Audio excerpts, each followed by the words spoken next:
chefes das sinagogas. Este homem, ele foi ter encontro com Jesus em horário específico, a qual ele seria atrapalhado. Porque quando Jesus ele veio a esta terra, os homens de Israel não aceitavam ele como Messias.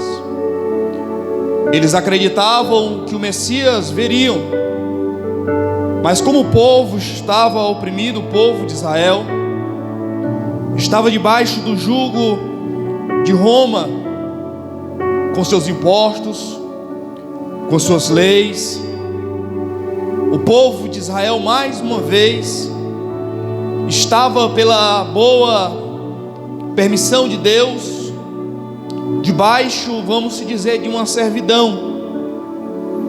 Eles tinham como prioridade acreditar nas palavras de Isaías, porque Isaías ele declara que o Messias viria, que ele iria vir para libertar o povo de Deus. Mas quando Jesus chega, quando Jesus nasce de uma maneira diferente a qual eles acreditavam, porque eles acreditavam que Jesus nasceria num berço de ouro, e Jesus nasce em uma manjedoura, é colocado em uma manjedoura, dentro de um estábulo. Eles acreditavam que Jesus vinha sobre um cavalo branco, com a espada, como um guerreiro, para poder libertar o povo do cativeiro a qual eles estavam passando. Mas Jesus vem de uma forma humilde, de uma forma simples, se assentando, comendo com pecadores. Jesus veio de uma maneira totalmente diferente, com uma forma simples, uma forma a qual eles não entendiam, porque para eles, naquela época, o justo não poderia estar com o injusto.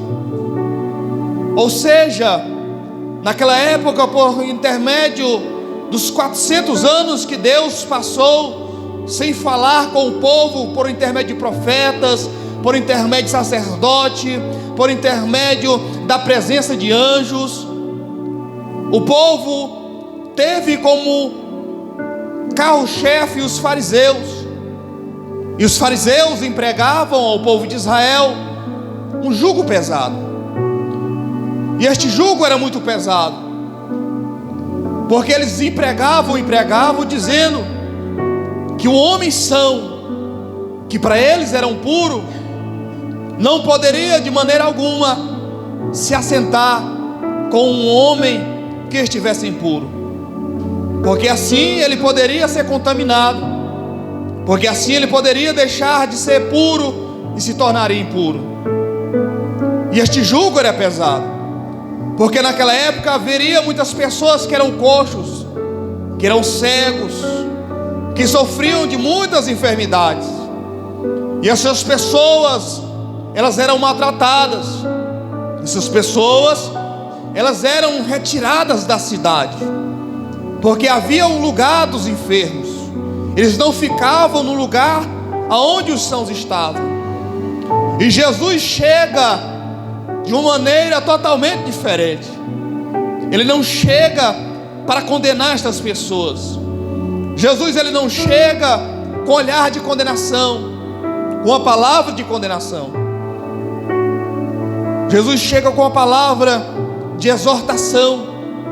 Jesus chega com a palavra de orientação. Jesus chega com a palavra de ensinamento. Jesus chega com a palavra de transformação. Jesus chega com a palavra de reconciliação. Jesus chega com a palavra orientadora, porque Ele mesmo diz: aquele que estiver cansado, venha até mim, porque eu sou alívio. Jesus chega com essas palavras. E para os fariseus, para os saduceus, escribas e anciões daquela época, era totalmente ao contrário, porque Jesus chega, a palavra de Deus vai dizer que Jesus, ele adentra a casa da sogra de Pedro. A sogra de Pedro estava enferma, E Jesus chega lá e opera o milagre. Jesus está em uma casa, e essa casa está rodeada de uma tão grande multidão. E ali está o homem coxo, ali está o homem a qual estava necessitado de uma cura física e espiritual. E os seus 4 amigos, a Bíblia é bem enfática em dizer que os seus 4 amigos colocam ele em uma cama, sobem pelo teto e descem pelo teto até onde Jesus estava. E os fariseus, escribas e anciões olham um para com os outros, se perguntando o que Jesus iria fazer. E Jesus, sabendo o coração maldoso do homem, Jesus diz: levanta, pega a tua cama e anda. Louvado seja o nome do Senhor. E aquelas pessoas perguntavam com que autoridade Jesus estava pregando, com que autoridade Jesus estava dizendo naquele momento para aquele homem pegar a sua cama e para voltar para a sua casa. E Jesus mais uma vez repete para que eles pudessem entender a autoridade de Jesus naquele momento. E Jesus diz mais uma vez para ele: pega a tua cama, levanta e vai embora. E as pessoas ficavam se corroendo por conta disso, por conta que Jesus veio de uma forma diferente. Certa vez Jesus estava rodeado de uma grande multidão.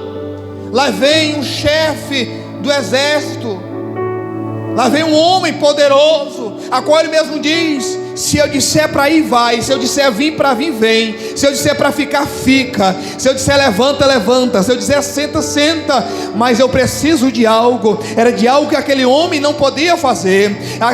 O seu servo estava lá à beira da morte, e ele chega até onde Jesus e pede a misericórdia. E Jesus, com o grande amor que ele tem, que ele tinha e que sempre ele terá, ele diz: olha, teu servo lá está bem, teu servo agora está bem, e louvado seja o nome do Senhor. E isto aconteceu porque Jesus veio para cá demonstrar um amor diferente. Jesus não veio demonstrar o nosso amor, porque muitas vezes nós só amamos quem nos ama. Se a pessoa nos ama, nós a amamos também.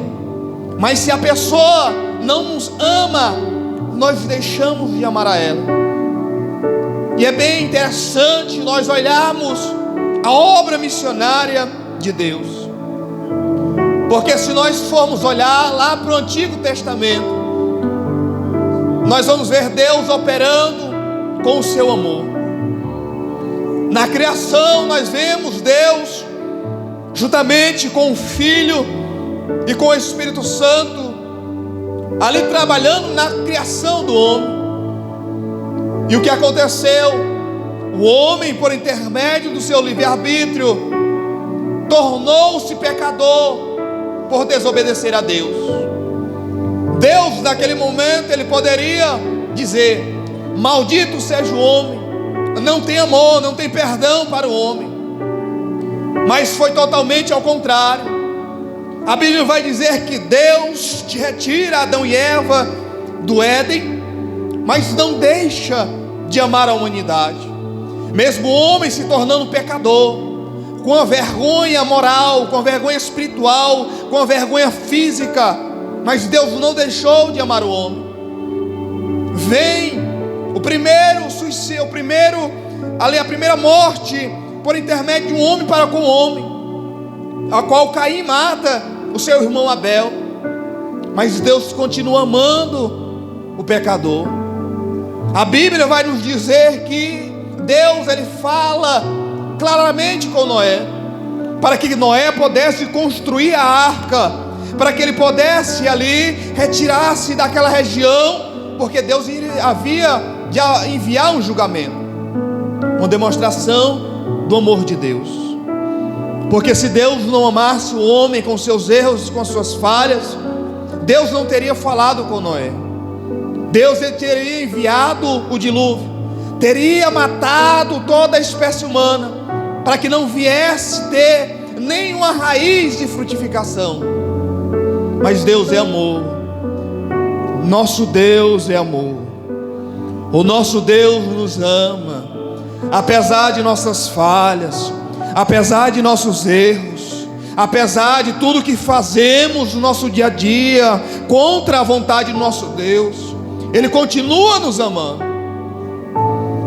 E a Bíblia diz que Noé, ele faz a arca, emprega o dilúvio, mas a humanidade tem isso como zombaria. Deus manda o dilúvio, Noé é salvo com sua família e com os animais.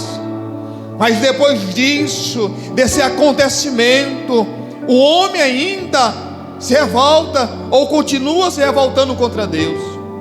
A Bíblia vai dizer que depois da geração de Noé, se levantou uma geração ainda pior, uma geração que quis construir uma torre para chegar aos céus, uma geração que quis se comparar ao próprio Deus, uma geração a qual quis ser igual ao próprio Deus. A Bíblia vai dizer que Deus diz: desçamos e confundamos, e Deus desceu juntamente com o Filho e com o Espírito Santo e confundiu toda a língua, mas mesmo assim o homem continuou pecador, mas Deus continuou com seu amor.